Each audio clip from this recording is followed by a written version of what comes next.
Nangayaw lang kuntani ubra bilang manugarab sa palay ang biktima nga si Rolando Alonday, 45 anyos, sa Barangay Supanga, Calinog, Iloilo, pero iniang na sa puwan nga patay.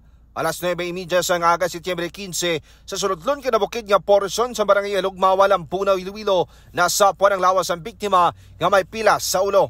So far sa Subong, according sa dito sa area sa aton nga Barangay Alugmawa, wala man siya sing kontrano kay considering ang aton nga biktima pangayaw man dito, no.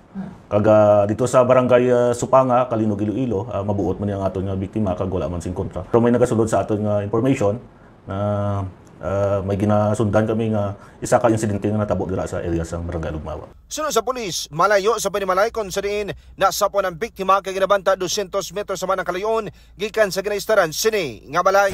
Sa karon mga ka-K5, wala pa sang information kung ano ang gintunaan sa pila sang ulo sa biktima kag wala pa sang motibo o kung angulo nga ginasundan ng kapulisan magud nagapadayon pa ang ila investigasyon. Balita nagikan sa probinsya sang Iloilo.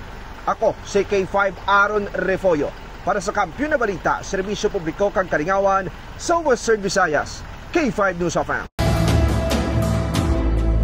Ang ining balita ang ginadulong sa inyo sang DTX Coffee Mix. Himo sa natural nga sangka pareho sang amarkuso, chia seeds, de-sugared cane extract powder. DTX Coffee Mix. Nakakapi ka na, naka-detox ka pa. DTX Coffee Mix. Mabakal sa mga butika.